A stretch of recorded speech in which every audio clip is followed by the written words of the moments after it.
നമസ്തേ. നമ്മെക്കുറിച്ച് ഒരറിവെങ്കിലും നമുക്കുണ്ടാകണം.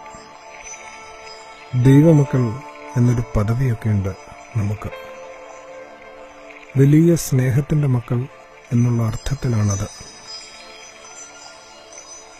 സ്നേഹിക്കാനാണ് നമ്മുടെ വിളിയും തെരഞ്ഞെടുപ്പും. എന്ത് ദൗർഭാഗ്യം കൊണ്ടാണ് ഈ കാലത്ത് നമ്മൾ സ്നേഹിക്കാൻ മറന്നു പോകുന്നത്. അപ്പോസ്തലന്റെ വാക്കുകൾ എത്ര അർത്ഥവത്താണ്. അന്ത്യകാലത്ത് ദുർഘട സമയങ്ങൾ വരും എന്നറിയുക.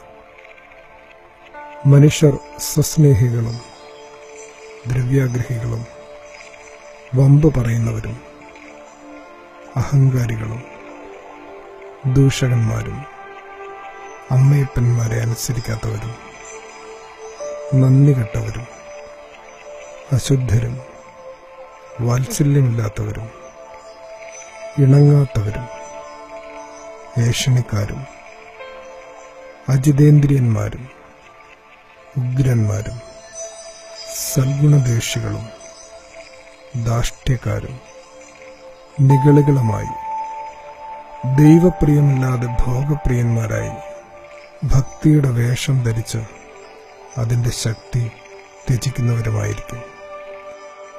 അയൽക്കാരൻ്റെ തൊടിയിൽ ഇത്തിരി ഇടം സ്വന്തമാക്കാൻ എത്ര വെമ്പലാണ്. എന്നാൽ അയൽക്കാരൻ്റെ ഹൃദയത്തിൽ ഒരിടം നേടാൻ അത്ര തത്രപ്പെടലൊന്നും നമുക്കുണ്ടാവുന്നില്ല താനും. ഇണങ്ങാതെ എങ്ങനെയാണ് നമുക്കൊരാകാശത്തിന് കീഴിൽ പാർക്കാനാവുക, ഒരു ഭൂമിയിൽ നടക്കാനാവുക, ഒരു മഴയെങ്കിലും ഒന്നിച്ചു കൊള്ളാനാവുക, ഒരു കാറ്റിൽ അലിയാനാവുക? ഒരു സൂര്യന്റെ ചൂടും വെളിച്ചവും ഒരുമിച്ച് നേടുന്ന നമുക്ക് എങ്ങനെയാണ് പിണങ്ങിപ്പാർക്കാനാവുക? ഉള്ളിന്റെ ഉള്ളം സ്വച്ഛത വീണ്ടെടുക്കണം, ലയം നേടിത്തുടങ്ങണം. മാലാഖയുടെ പാട്ട് കേൾക്കുന്നുണ്ടോ?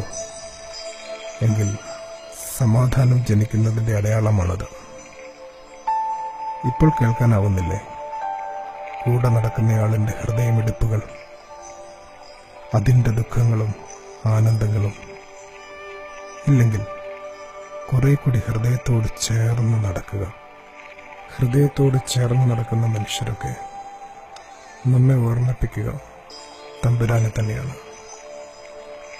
ഒപ്പം നടക്കുമ്പോൾ ഉള്ളിൽ കത്തലുണ്ടാക്കുന്ന അത്തരം ആളുകളൊക്കെ വല്ലാതെ കുറഞ്ഞു പോകുന്നുണ്ട് എന്നറിയുന്നുണ്ടോ? ചുറ്റുവട്ടങ്ങളെ സ്വാധീനിക്കാൻ പോകുന്ന വിശുദ്ധമായ സ്വപ്നങ്ങളുള്ള മനുഷ്യർ നമ്മുടെ കാലത്തിന് അന്യമാകുന്നുണ്ടോ? സത്യമായും നാം ഇപ്പോൾ പിച്ചവയ്ക്കുന്നത് തമ്പുരാന്റെ കൈപിടിച്ചു തന്നെയാണ്. ആദരവോടെ സക്കേർ.